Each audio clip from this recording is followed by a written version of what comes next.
Next, this one is so-called the parachute rocket. Yeah. Distress signal. Distress signal.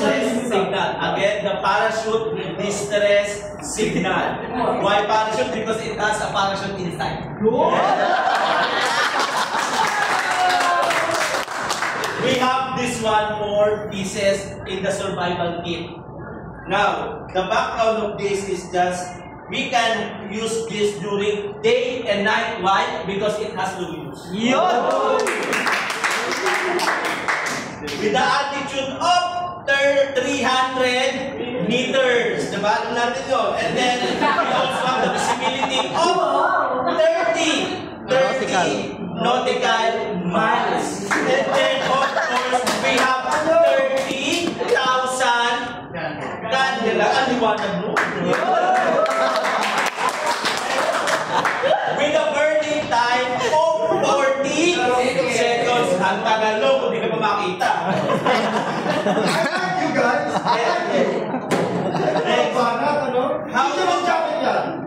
Now, how to use? Just simply pull out the plastic cover. Because there's a plastic cover. And then hold it tight. Hold it tight.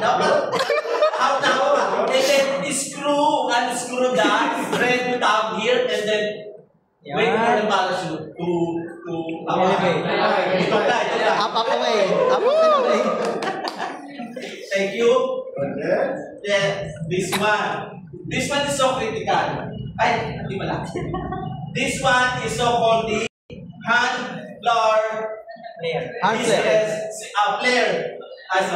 handler distress signal. This one is 6 pieces available in our survival craft.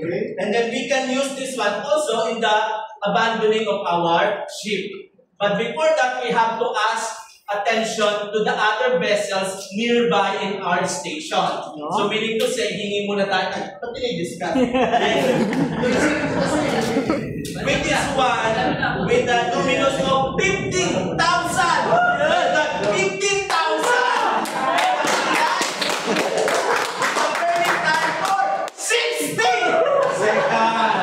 How to use?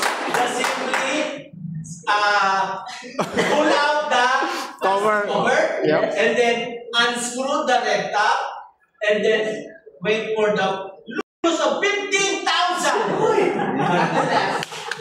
Mabigay ko sa tatlo. Para nagbebenta.